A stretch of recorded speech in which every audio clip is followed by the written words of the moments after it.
welcome everyone. Thank you very much for having me today at the WMO. I'm sorry, मेरी आवाज़ थोड़ी सी नहीं आएगी because I'm not feeling well. But let's start off with a video to just give a little introduction. May we have the first video, please?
Thank you, everybody.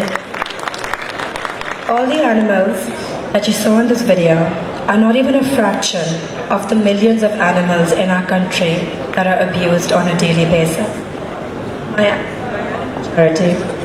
My animal charity has rescued over 5,000 animals so far in the past 6 years, and majority are victims of cruelty carried out by human beings. The way we treat animals in our culture and our behavior towards the most vulnerable in our society is the greatest symbol of the state of our morality as a nation today. ACF Animal Rescue is the first ever animal shelter, ER, hospital and rescue service in the country for injured and abused street animals like dogs, cats and kites, and working animals like donkeys and mules. Our vision is to help the most neglected and ignored segments in society that are deemed helpless and hopeless and who no one has ever paid attention to. At the time of ACF's inception, I was 24, a broadcast journalist reporting on humanitarian issues in the UK and training to be a licensed humanistic psychotherapist. Over time, though, I used all of my skills and focused all of my energies on just the animal rescue work to try to get people, such as all of you, to understand how important this actually is. I myself had no idea about the magnitude of cruelty cases in our country, mostly done at the hands of children. And the data we have collected over the years, based on thousands of cases across Karachi and other cities, has horrified and shocked me on a whole other level and has made me realize even more just how much we need this. And if it doesn't happen now, it's not going to happen at all. There is a serious lack of compassion and empathy in our country, without which no success is long-term or sustainable, if violence is always the easiest answer to solve problems for the majority. On that note, can we play video number 2, please? Of a street dog, and just imagine what their life is like. And imagine if that was you, and imagine that no one ever gave you a chance, no one ever even bothered to realize that you exist, except as a nuisance.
When we have them.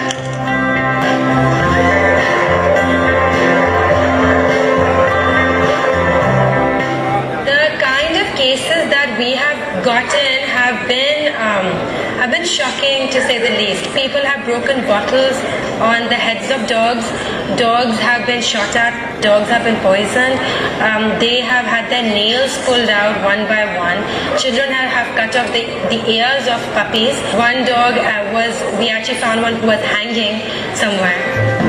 The cases that we've seen so far as street dogs are concerned, which is very shocking because we share our earth, we share our land with dogs, and they have a right to be here as much as we do.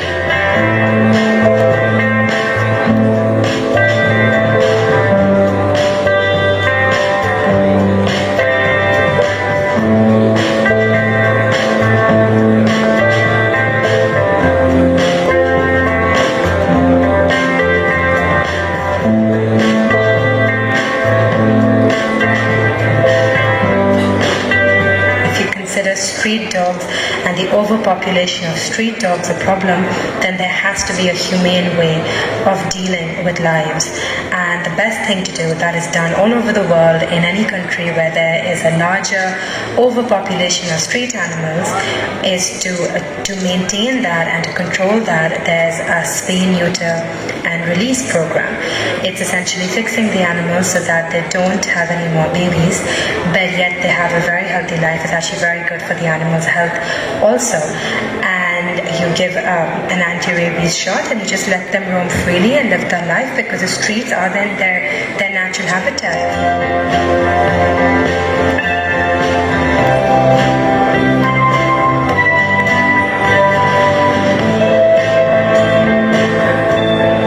When a dog howls or cries or barks or feels pain and yelps and screams, it's because he's real. It's because he has feelings.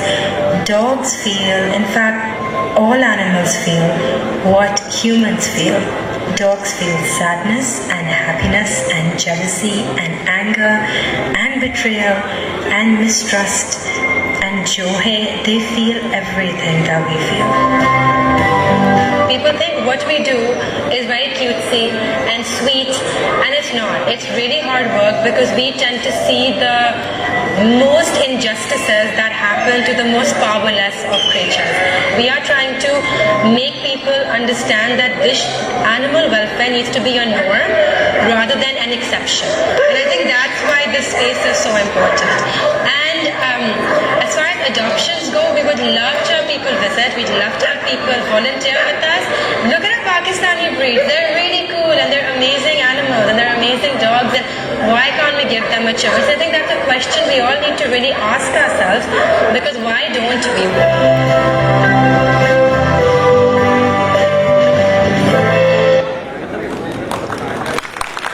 Thank you. So this brings me to another constant criticism that we get is, why do you work with street dogs? Ye awara kutte, they have rabies, they're horrible, they're aggressive.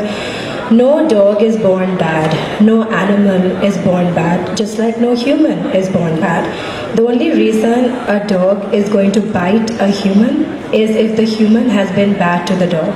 So if there is aggression, which you see in animals, that's how I'm linking it to morality. It's because people have not been good and kind to animals. So animals, dogs, all of these donkeys on the street, they are all a reflection. They are a mirror that is being held up to us to show us our behavior towards those that cannot speak for themselves. Suffering is the only thing that is real. It doesn't matter what the species is. If someone is suffering, it means something somewhere is not okay. It's guaranteed that the ecosystem is then becoming imbalanced, and humans will suffer in the process as well. So discriminating between animals and humans is counterproductive to helping mankind overall. Just look at global warming. Our children and children's children will suffer the after effects because we have swept this fundamental global problem under the rug for such a long time. And now we are scrambling to do small things to make a difference. Such issues require long-term planning and critical thinking, and we cannot be blindsided by just the right now.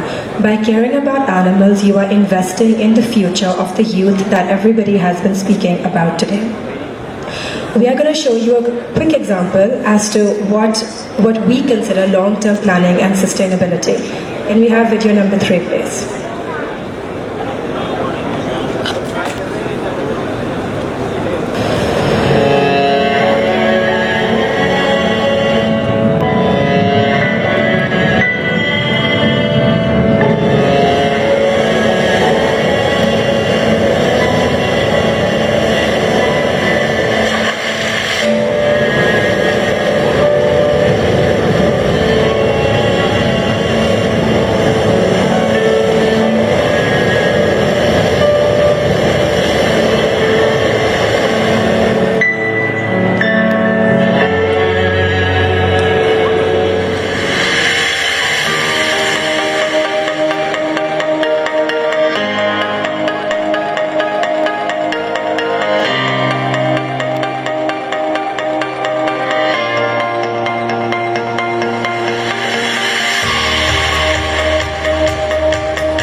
This is one of our eco-friendly products. We actually won the WWF Green Innovation Challenge across Pakistan last year because we are one of the very few who came up with a product that actually sorts out the ghost net problem that is so big all over the world.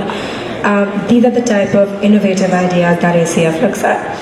And if we're looking at that, we're looking at the fact that we're helping humans, we're helping the environment and animals simultaneously, which is how all of our models work.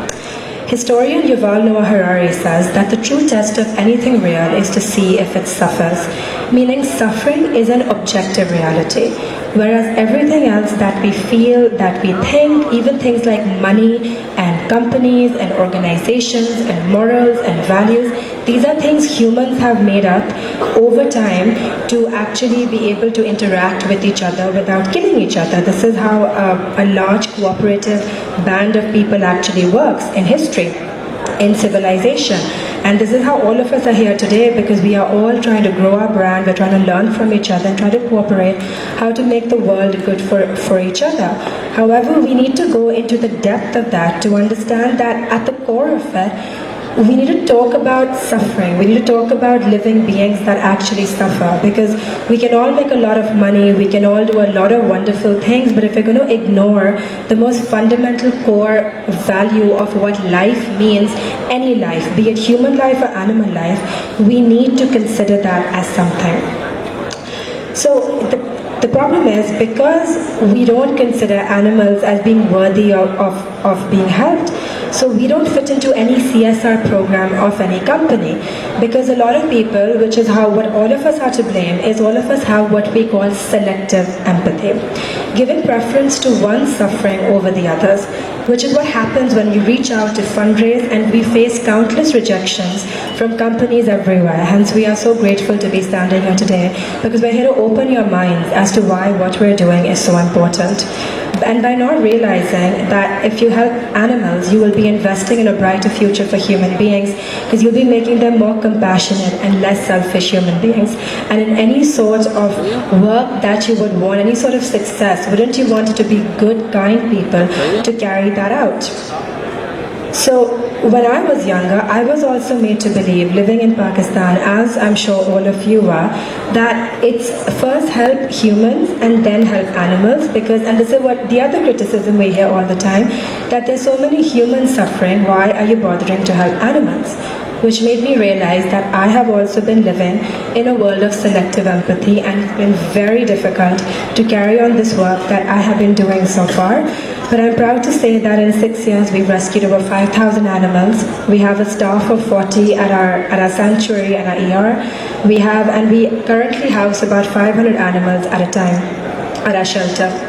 What ACF has made me realize for this cause that we are fighting in the most intolerable of climates in Pakistan is that this is directly embedded into the moral fabric of our society and culture.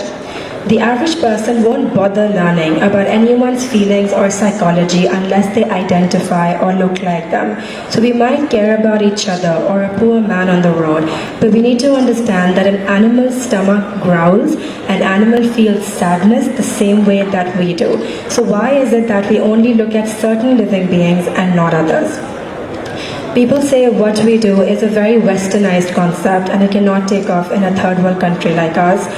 What my answer to that is that it's not westernized, this is called civilized. If you actually want to have a civilized society, you need to pay attention to all living beings, otherwise it's not going to work. But the world is designed for the convenience of people. It's human-centric. If you look at our roads, anytime you go out, you will see a donkey harnessed to a donkey cart. He's going to be scared to death with horns all around, blaring. There's going to be lots of traffic. He's going to be beaten harder and harder to run faster and faster. Do you know donkeys don't even see straight? They see from the sides of the eye. So they are literally walking blindly ahead in traffic. But we have decided that an animal's life is of no value. It's silly, it's child's play, it's cutesy. But it's not, because with the kind of cruelty we see, we're holding up a mirror to what human beings, children, are actually believing and understanding. Yeah, I'm wrapping up. I have to wrap up very soon. The biggest thing, I'm just going to get to the last point as quickly as I can, which is that psychologists say that animal cruelty is a symptom of conduct disorder, meaning that it's antisocial behavior. So if you want to identify in violent households any sort of sexual abuse, physical abuse, partner battering, all of that, you can identify that by first identifying if there's animal cruelty in that household. And I can tell you through 6 years of data, there is so much animal cruelty that we see around us in society. So you can just imagine what's happening with human beings. So the only way to rectify this is educating people to understand what compassion and empathy actually is. I'm going to wrap up this session by leaving you with one last story, is that I'm a psychotherapist. So when I started ACF, I hired one of my clients who was an acid burn survivor. She'd had 4 bottles of acid thrown on her head. So she didn't have an eye, she didn't have an ear, she didn't have hair, she didn't have anything. And she was wrapped up in cloaks and cloaks of clothing, and she was in a severe depression for 7 years of her life, not leaving home. When I was counseling her, I decided to try to hire her to see how she would be working at the shelter. I just wanted to experiment to see maybe something could help. She didn't like animals. I just thought, you know what, fine, let me just give it a shot and hire her. So when she came, within 3 months of working with animals, she had taken off the clothes, she was wearing our polo shirt, our jeans and our cap. And she was like, you know, Ayesha, what I love about this place is that people, when I would go on the road, they would just look at me and go, because she looked and she felt like a monster. But she was like, when animals saw me, they didn't see what was on the outside. They jumped on me, they hugged me, they loved me, and for the first time in such a long time, I feel like I belong and I was seen. That is the beauty that animals can provide that humans actually cannot, and that's why it's so important to make this an important part of our culture and society. Thank you.